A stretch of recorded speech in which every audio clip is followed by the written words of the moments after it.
Здравствуйте, дорогие подписчики и гости моего канала. С вами Альберт.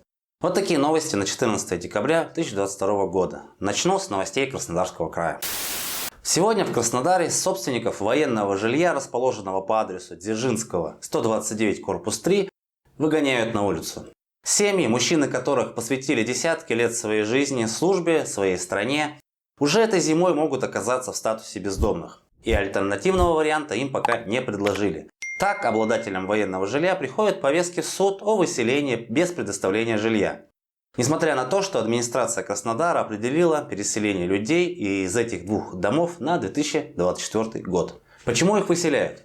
Известно, что у властей имеется решение военного гарнизонного суда на расселение жильцов данных домов, которые стоят в очереди на расселение по муниципальной программе города только на 2024 год. Но это никому не мешает делать свое дело.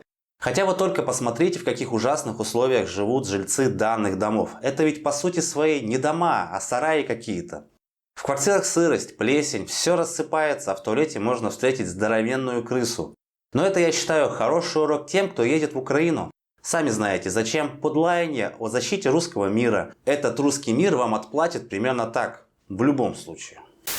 Сегодня в Анапе на месте бывшего минзавода «Лазурный» горожане проводили акцию протеста. К сожалению, не антивоенный митинг, против строительства ЖК «Центральный». В чем соль конфликта? ЖК «Центральный» – это 10 домов по 20 этажей на 1839 квартир.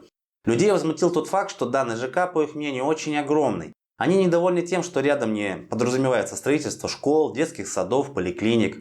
Да и парковочных мест уже сейчас не хватает, говорят митингующие. Кроме того, они полагают, что высота домов в 20 этажей закроет солнце и будет вечная тьма, наверное. Ну а что вы хотели? Зато застройщик хорошо зарабатывает. И это главное в путинской России. И как обычно... Иди спать! Что любопытно, согласно новому генплану, территория этого участка предусматривает многофункциональную общественно-деловую зону, а не жилую застройку. Чтобы предотвратить строительство, собравшиеся люди не пускают технику на стройплощадку этого человейника. Пожелаем им удачи. К новостям Крыма. Госкомветеринария республики подсчитала, что за прошедшую неделю на территории Крыма от укусов животных пострадало 2 человека. По этой причине общественность полуострова вопит и задает справедливый вопрос. Когда уже власти республики начнут принимать меры?